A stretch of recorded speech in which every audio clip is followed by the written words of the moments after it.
Good evening and thank you for tuning in to tonight's program. My name is Tiffany Wamboy. On the sign language interpretation for today is Boniface Muridi. Now to all our viewers, you can reach us on 0708 222 234 comments and feedback, and our SMS line is 22232. Now to stories making headlines for today. The former Interior Cabinet Secretary Dr. Fred Matiang'I is set to face 2 charges of publication of false information and conspiracy to commit a felony. Matiang'I appeared at the Directorate of Criminal Investigations, that is DCI offices, earlier today following summons by the detectives over the alleged raid of his home on the night of February 8th, 2023. The former cabinet secretary, who jetted back to the country just last weekend, was detained for close to 8 hours at the DCI offices. Chaos ensued at the offices after the Azimio la Umoja principal Raila Odinga was denied entry to the premises in attempts to access the detainee. Let this government know that when you think you're mistreating Dr. Matiang'I as a person, you're actually not mistreating him. You are lowering the standing of the office he held. And you are lowering the standing of our country, even in the eyes of foreigners. And you are therefore demonstrating to everyone that we are not a stable democracy. We are going towards a banana republic. And that will come to bite the very people who are trying to meet that on Dr. Matiang'I. Thank you very much. And today we want to speak to Ruto directly, that you cannot lead a country through vendetta. You cannot lead a country through vengeance. You cannot lead a country through vindictiveness. You might have had an axe to grind with Fred Matiang'I, but that is not how you lead the country. Let the law follow its course. We are ready as and when Matiang'I is required in court as his legal team to appear with him, to defend him. But we must not allow vengeance to eat up the national spirit of our country. That is all we want to say, and we want to thank you all for bearing with us this morning. And we thank God that Fred Matiang'I is a free man, and we will defend him. And elsewhere, Deputy President Rigathi Gachagua has today held talks with Japanese Ambassador to Kenya, Okaniwa Ken, where they discussed various modalities to improve the ties between the two nations. This comes even as President William Ruto hosted the Speaker of the Hungarian Parliament yesterday, a move which birthed the establishment of a Hungarian embassy in the country.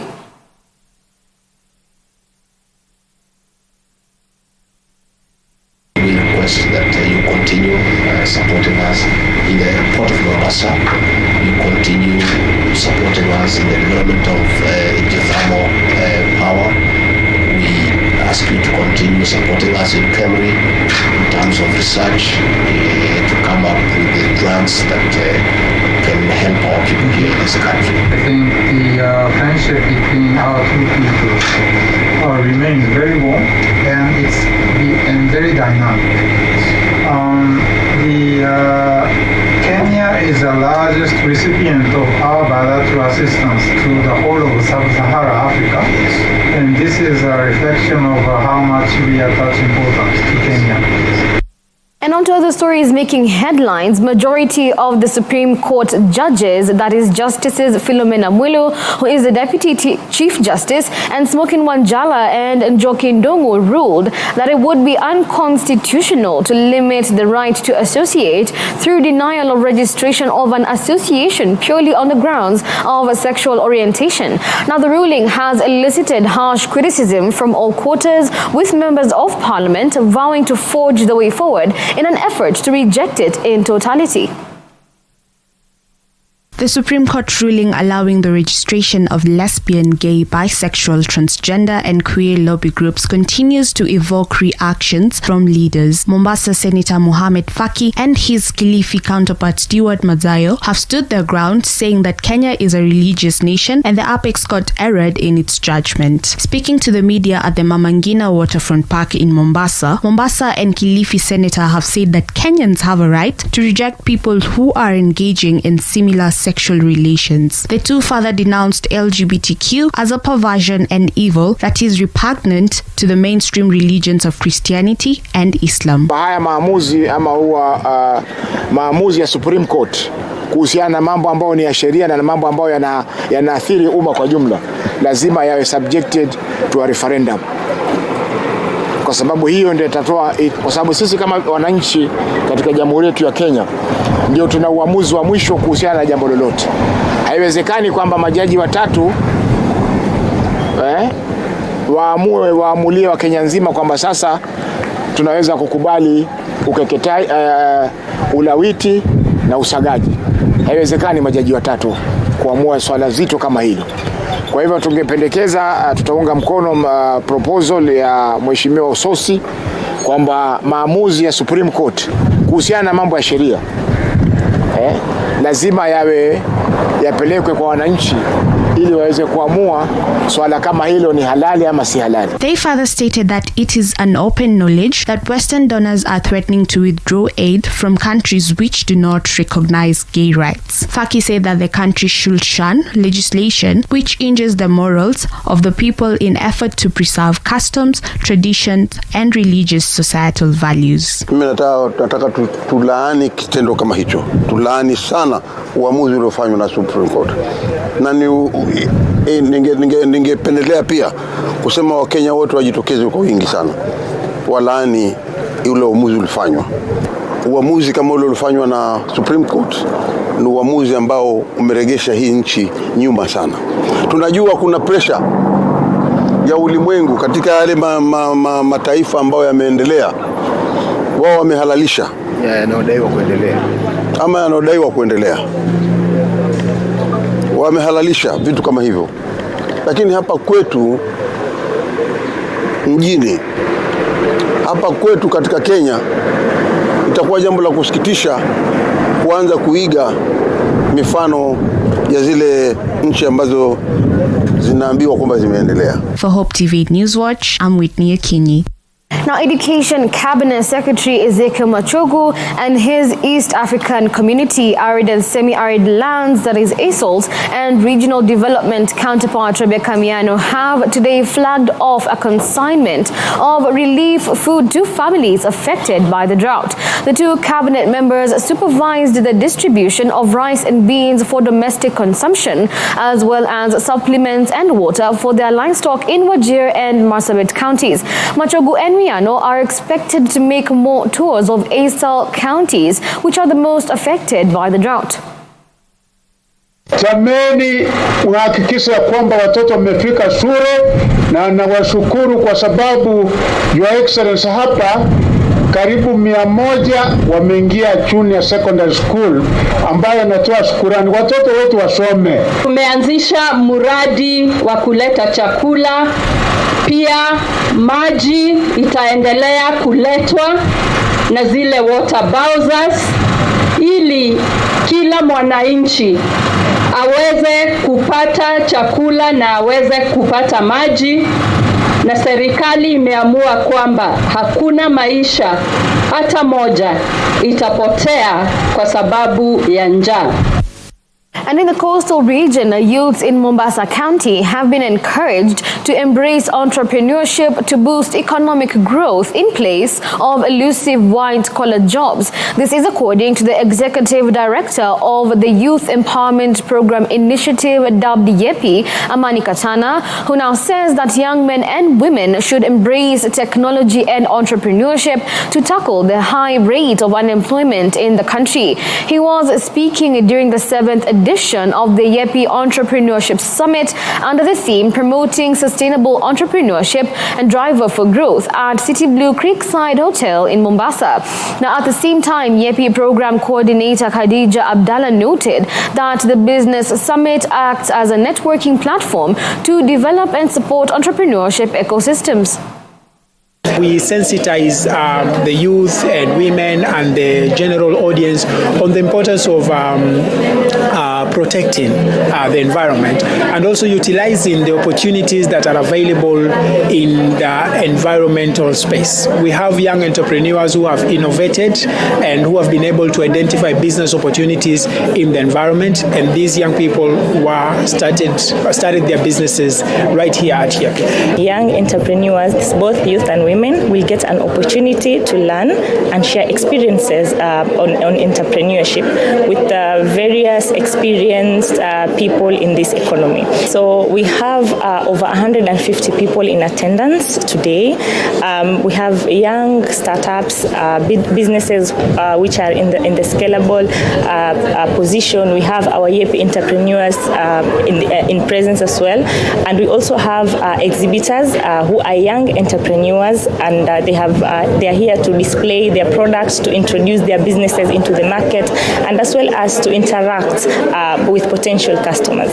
Through YEP, we've been able to brand ourselves. We've been able to get more clients through them. And my advice maybe to young entrepreneurs who are coming up, whether you're in Mombasa, whether in Nairobi or anywhere in Kenya, we are urging you if you can join the YEP community, because out of that you are able to get funding, you are able to get information about how to market yourself and how to package your brand. All right, and we take a short break here on Newswatch and Hope TV, but do stay tuned. We will be bringing you these and more updates.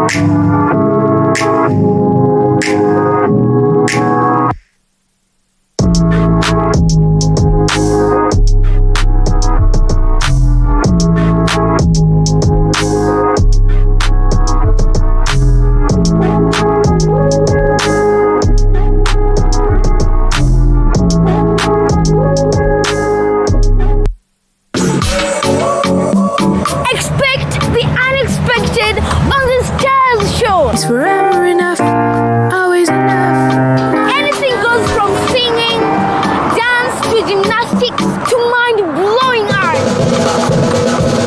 All you need is a skill and a style quality. Make sure it is very straight and clean. Just remember to join us every Saturday with me, your host, Tamika Arnett.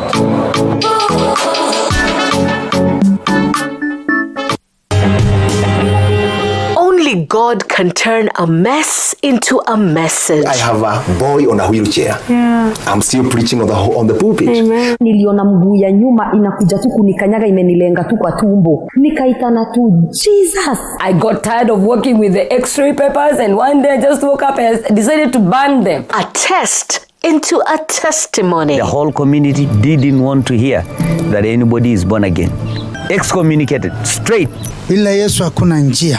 Join Sharon Naitore Wangenye on Testify. Katika hiyo harakati hiyo spirit ikakemewa, mimi nimeona Yesu Kristo namna hii. Kwa msalaba. Hallelujah. Hallelujah. Every Thursday at 8 p.m. for a moment to grow your faith some more.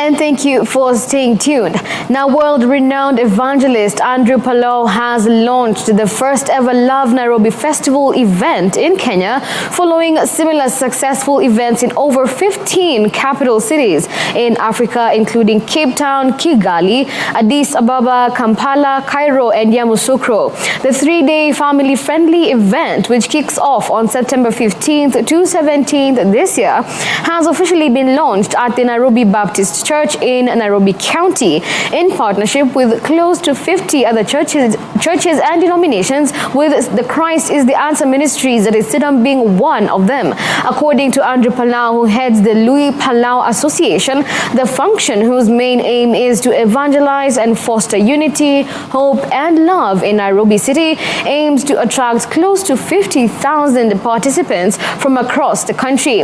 The week prior to the festival, volunteers from business, civic and faith leaders are collaborating with the Palau team to put up the festival and will work together with local ministries to distribute eyeglasses at several clinics around the city.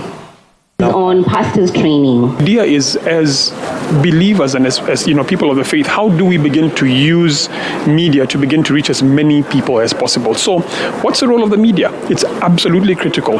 When you're looking to reach a city of 5 million people like Nairobi, and people have their phones, people have gadgets, it's absolutely critical that you are using media, you're using digital media or new media, but you're also relying on your mainstream media, because people are still watching television, still reading papers, still engaging with radio and things like that.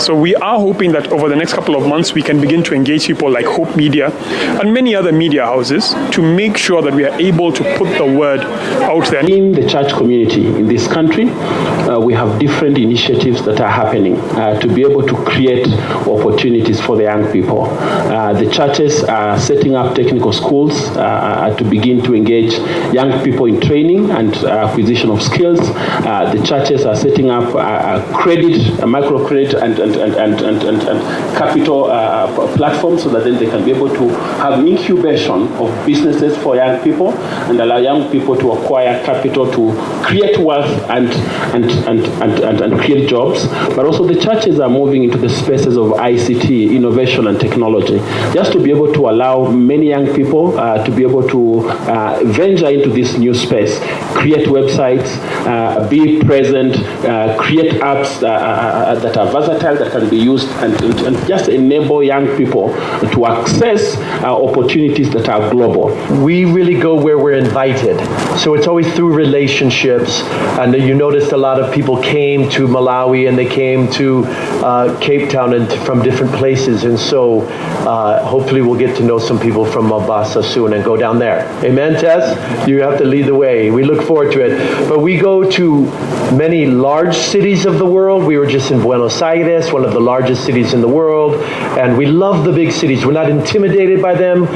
Sometimes they're a little more difficult to capture because it's just naturally big and hard to communicate with that vast of a group of leaders even. But we do a lot of cities that are very small all around the world. We just came from a city called Hermiston, Oregon, which is population about 20,000. So we just go where the invitation comes. Big cities, small cities, urban, anywhere we can find a good invitation, and there's unity. I think the main issue for us is that there's a genuine, unified intent, and we want it to further. So that's what we're always looking for, that we're coming to a place where people are together around the plan. I often get the question, how many people are you targeting to come, and how many people are you expecting? To be honest, we put on a massive publicity campaign to draw the largest number of people that we can. And beyond that, because the church has an ability that no other organization has. We have the grassroots army of thousands, tens of thousands of believers here in Nairobi who will be going out and inviting their friends and inviting the people they work with and handing out their own invitations to their friends. And so we really want to have the goal that everyone in Nairobi will have heard of the Love Nairobi Festival.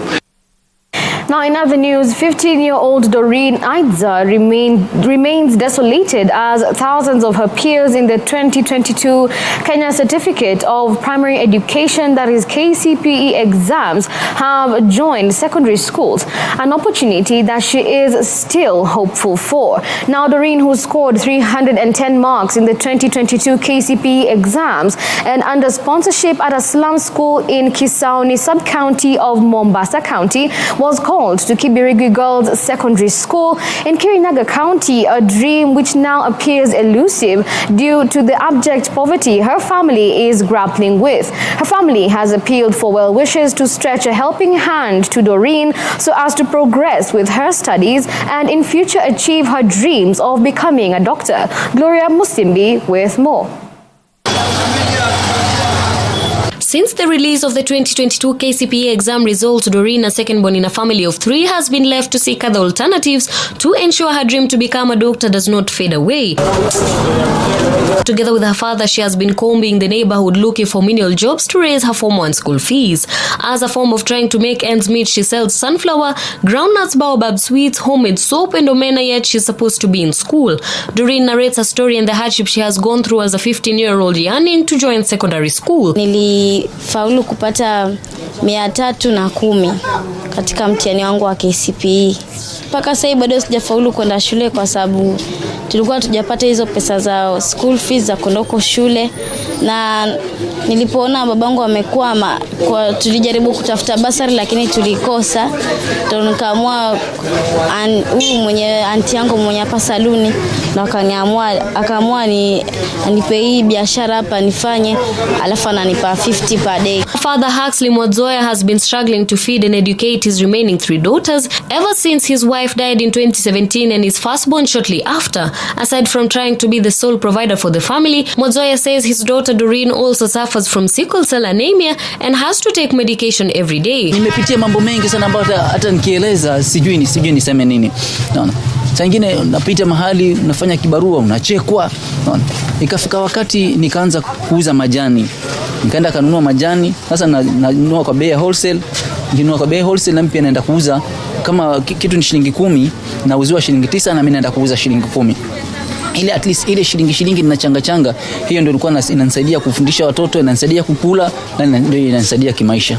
Sasa hivi mtoto wangu amefaulu kwenda shuleni, sina pesa, sina. Sasa nyingine hata chakula nipate nile, nikose nilale. Sophia Msikoya, neighbor, says she has watched Mwadzoya struggle to feed and educate his children and decided to ask Doreen to help at the shop. Nilipofika sasa watoto wameenda intake, akashindwa kwa sababu hakuna school fees.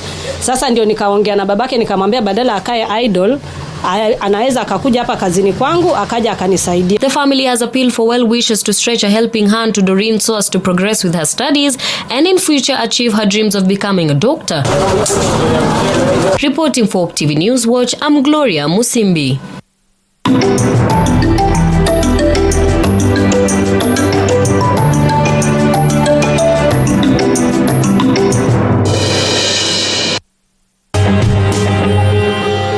God can turn a mess into a message. I have a boy on a wheelchair. Yeah. I'm still preaching on the pulpit. Amen. Niliona mguu ya nyuma inakuja tu kunikanyaga imenilenga tu kwa tumbo. Nikaitana tu Jesus. I got tired of working with the x-ray papers and one day I just woke up and decided to burn them. A test into a testimony. The whole community didn't want to hear that anybody is born again.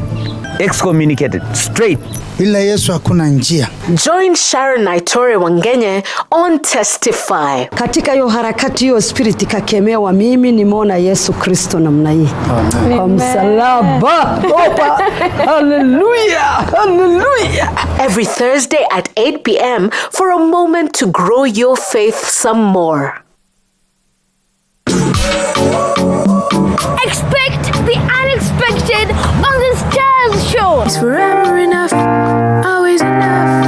Anything goes from singing, dance to gymnastics to mind-blowing art. All you need is a skill and a style quality. Make sure it is very straight and clean. Just remember to join us every Saturday with me, your host, Tamika Arnett.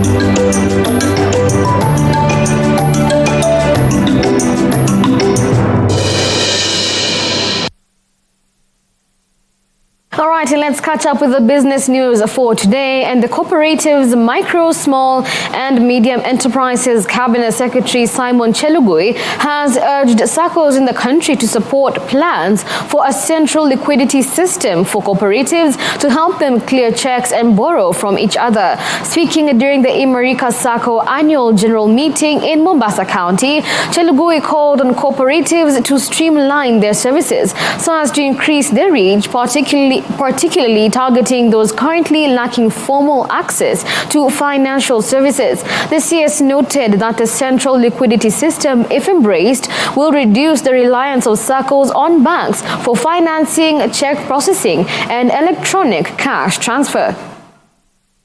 The role is to ensure that those who have joined SACCOs and cooperatives are protected, are safeguarded. Their interests are, we ensure the SACCOs and cooperatives hold regular annual general meetings, annual delegates conference, which is part and parcel of good corporate governance, and also ensuring that members, the democracy and the members participate fully in activities of their respective cooperative SACCOs. Ours is to facilitate and ensure that they pool resources, they pool their liquidity together so that in the event one or two SACCOs have a challenge in overnight or in a day, during the day, they can call on a brother, they can call on a sister SACCO to support at rates that are friendly and also brotherly.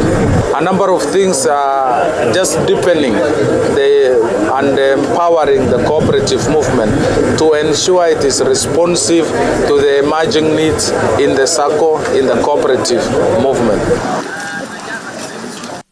And earlier on in our bulletin, we had introduced the Love Nairobi Festival, which will be taking place on September 15th to 17th, 2023. That is this year. And now all roads will lead to the University of Nairobi grounds for a 3-day Christian family-friendly festival dubbed Love Nairobi.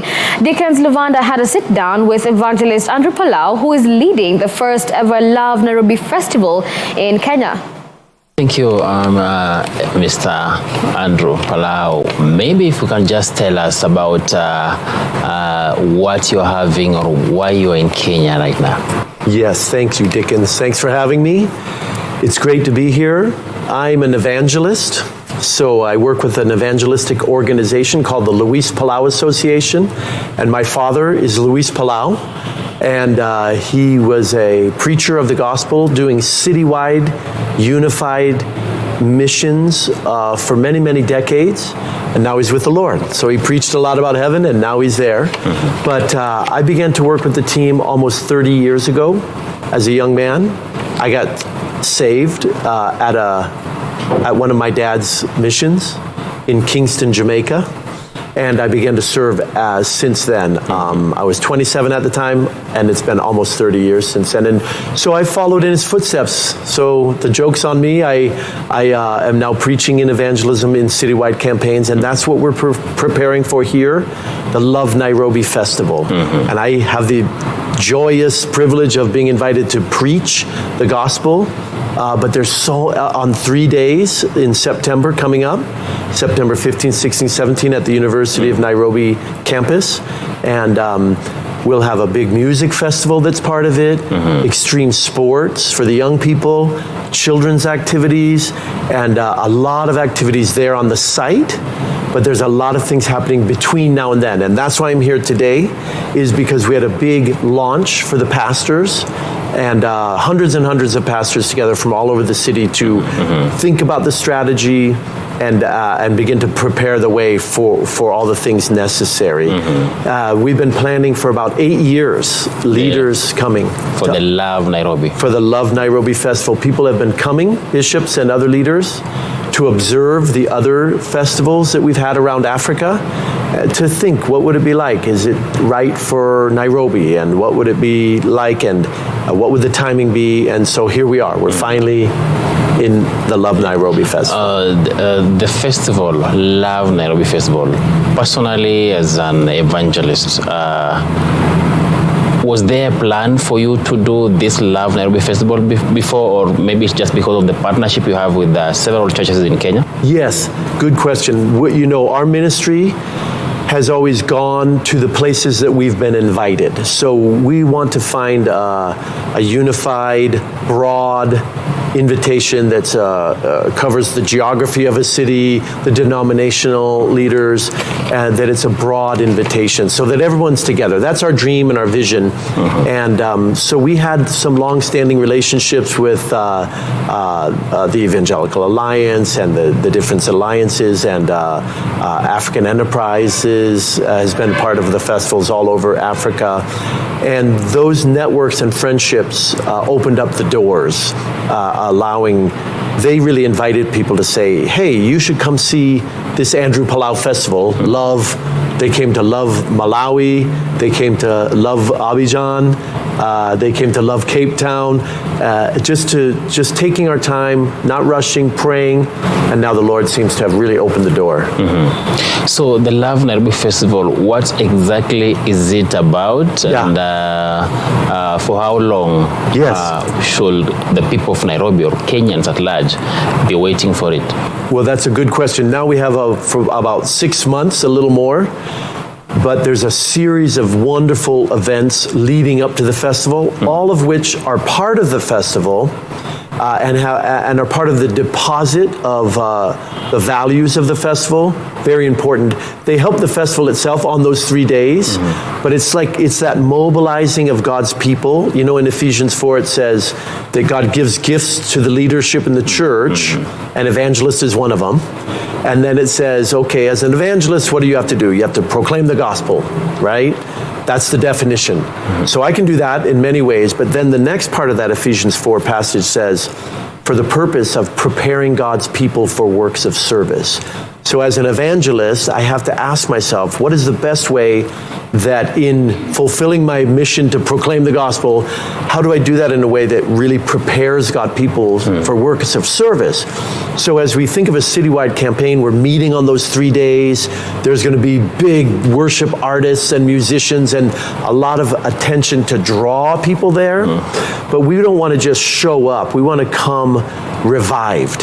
So a lot of the meetings that are coming up in the months ahead that will come through the churches will be revival meetings, evangelism training, and counselor training. How do you help someone to move forward once they've responded? How do you counsel them to understand their decision and grow and get their roots deep in the church? So those trainings along the way that will happen are a very important part of the festival. They help it to go well, but it also is part of the real deposit in the hearts of the people. The value of the festival is left. Once the festival is long gone, you know, the body of Christ remains, and we want ourselves to be more unified at that time.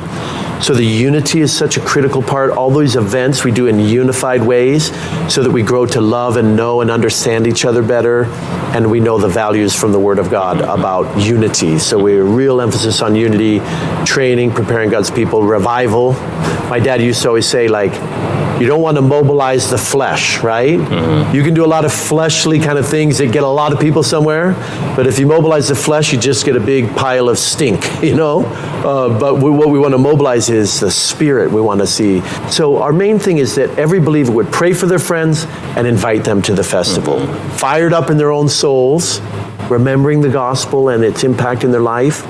And in that revived state, then you're much more eager and enthusiastic to say anything to your friends, right? If you're going to invite your friends, you want to invite them to something that's vibrant and authentic in your own life. So there's the work beforehand leading up to the days of the festival. Now, the Andrew Palau, the Louis Palau Association is partnering with some local churches and denominations to make this event successful. Maybe is this just to ensure that some of the members of the churches attend this event? Yes, I mean... Or is it because maybe you want to expound, maybe so as you can be able to come back again? Yes, I think the main reason is it's in that unified place. You know, Psalm 133 says that how good and pleasant it is when God's people dwell together in unity. For there I pour out my blessings. And then he says, even life evermore. So when you're going for souls, you know what I mean? You're going to win souls. God has done something in our life. It's transformed us, and we want everyone to know the good news. And it's in that place of unity that we know he's going to pour out his blessings, even life evermore. So the main reason that we go after the denominational leadership to be not just aware, but owning it, you know, the denominational heads, the bishops, the church fathers, the city leaders, they're not supporting me. They are doing this. This is their campaign and their festival, and we are just humble servants in it. We're like the grease between the wheels. I have that moment where I stand and preach, but the main effort is to really bless and impact the body of Christ here, not just for now. I may never come back, and I hope I do. But it doesn't really matter, because the Church of Jesus Christ is what remains and continues its hard work of loving and serving the city and proclaiming the gospel and discipling people to grow in their faith. But not just to grow for their own purposes, but to grow to become, remember Jesus said to the woman at the well that the water of life will fill you, but then it will be like rivers of living water flowing out of you. So we want to see people come to faith and then know their purposes and how their gifts fit into the purposes of the gospel and the building of the kingdom for the long term. And we're just a part of it. Whether we're here or not, the kingdom advances, the church goes forward, and that's what really matters to us. And maybe somebody somewhere could be asking himself or herself, why Nairobi? Why Nairobi? Well, I thank God that the Lord has brought this invitation. It really is because I believe that the church fathers that have been praying and investigating, they've felt, just in talking to them this week, it's a good time. You know, the foundations that the world has put forward to say, hey, this is how you do it. Live it up, live life, and here's how you do it. The world pulls at us, and they put forward this idea that this is the stable way forward, how to really maximize life. And what have we found out recently with COVID, with all the international conflicts, with all the drought I know in Kenya, and then other issues like that around the world is starting to see those foundations are weak. They have failed me. I put all my efforts into these ideas that if I go down this path, it will go well for me, and it's failed me. Now what hope do I have? And the hope we know is in Jesus Christ. So I think the timing of the festival is something the church fathers were very excited about. And I think that's why the timing is just why Love Nairobi has come now. Talking about that, the Nairobi County Administration has also held something, the first ever in Nairobi, in the Kenyan history, Nairobi Festival. Wow, that's awesome. What would you say, is there any relation between Nairobi Festival of the county government of Nairobi and the Love Nairobi Festival of the Luis Palau Association? No, there's no official connection at all, but it sounds wonderful. It's good for the city to encourage its people and lift their spirits and bring forward positivity. So that festival sounds wonderful, but the Love Nairobi Festival stands alone. It's an effort of the Christian churches together to just lift high the name of Jesus and his word, and together proclaim the gospel. And one thing we want everyone to know is you're all welcome. We want the whole city to come out. Even though you say, well, that's for the Christians. Well, no, it's the Christians throwing a party for the city. So you are welcome. It doesn't matter what your background. We want pimps and prostitutes and gang leaders and business leaders and government leaders and media people. I mean, everyone from every spectrum and every walk of life, whatever your background and your history or your religious background, you are welcome to the festival. And we're putting it on for you. If you're spiritually seeking, people that are spiritually seeking, and they wonder, what is the deal about Jesus Christ? What is with all the churches? What do they really believe? Well, that's why we come together to say the one thing we believe in unity is Jesus Christ. And we want to tell people all about him. He is so good.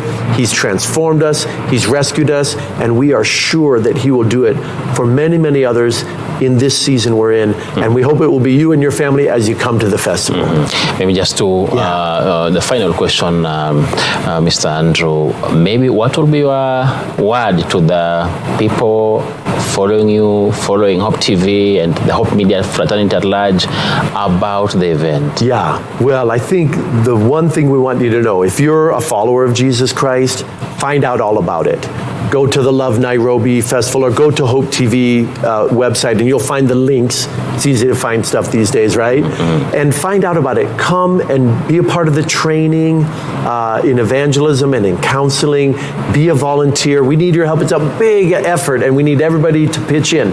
And if you're not a part of the Christian church and maybe you've known Jesus Christ in the past and you've wandered far away, well, come back and just be with us at the festival. It's for you. It's free, great music, good news, and it's for you. So we just say welcome.